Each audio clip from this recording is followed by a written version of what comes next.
Hello નમસ્કાર, હું Dipesh Patel JND investment સેન્ટરમાં આપ સૌનું સ્વાગત કરું છું. આજે આપણે એવા ટોપિક ઉપર ચર્ચા કરવી છે જે જનરલ પબ્લિક અત્યારે હાલ મેડિક્લેમ ઇન્સ્યોરન્સ લઈ તો રહ્યા છે, પણ એ ઇન્સ્યોરન્સ સફિશિયન્ટ છે કે કેમ. આજે લોકો લઈ રહ્યા છે 3 લાખથી 5 લાખ રૂપિયાનો સમાચાર. હવે એ ઇન્સ્યોરન્સ અત્યારે હાલની જે મેડિકલની જે કોસ્ટ વધી રહી છે એનું ઇન્ફ્લેશન રેટ છે 12%. હવે જો 12%ના ઇન્ફ્લેશન રેટ પ્રમાણે તમે જો રોકાણ કરો છો તો આવનારા 10 થી 15 વર્ષની અંદર એની વેલ્યુ કશું નહીં હોય. એક્ઝામ્પલ સાથે સમજીએ તો 2003ની અંદર એક વડાપાવની કોસ્ટ હતી 4 રૂપિયા.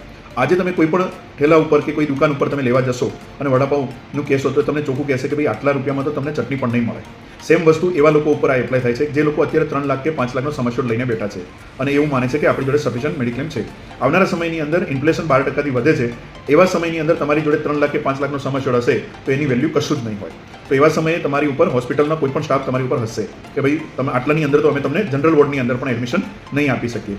તો મારી સૌને રિક્વેસ્ટ છે કે આપની જોડે જો સમસ્યોડ મિનિમમ 3 લાખ 5 લાખ હોય તો એને અપગ્રેડ કરો. આવનારા સમયની અંદર આપને હોસ્પિટલની અંદર એડમિટ થવા માટે મિનિમમ 10 લાખ 15 લાખ ઉપર જો સમસ્યોડ નહીં હોય તો આપના માટે એક તકલીફ ક્રિએટ કરી શકે છે.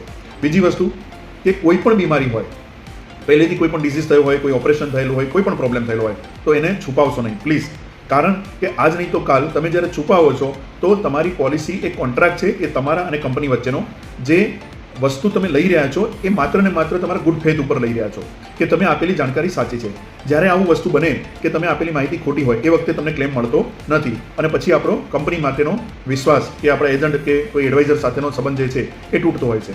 શું કરવા કે આપેલી માહિતી જે તે વખતે લેતી વખતે કાં તો એડવાઇઝર આપને પૂછતા નથી અથવા આપને ખબર નથી હોતી અને આપે જણાવેલ નથી. તો મારી આપ સૌને રિક્વેસ્ટ છે, કોઈ પણ ડિઝીઝ થયેલા હોય, કોઈ પણ ઓપરેશન થયેલું હોય, નાનામાં નાની બીમારી થયેલી હોય તો પ્લીઝ તમારા પોલિસીની અંદર તમે બતાવો. લેતી વખતે જ પોલિસીમાં તમને ખ્યાલ આવી જશે કે પોલિસી લેવી જોઈએ કે નહીં. તો આથી આપને સરળતા રહેશે. આવનારા સમયની અંદર આ મોંઘવારીની અંદર મેડિકલ કોસ્ટને જો બીટ કરવી હોય તો આવો આપણે સૌ સાથે મળી એક સારી ક્વોલિટીનો, સારી કંપની સાથેના, સારી એડવાઇઝર સાથેના એક મેડિક્લેમ લઈએ. આપની અને આપના પરિવારની હેલ્થને સુરક્ષિત કરી ચિંતામુક્ત જીવન જીવીએ. આભાર.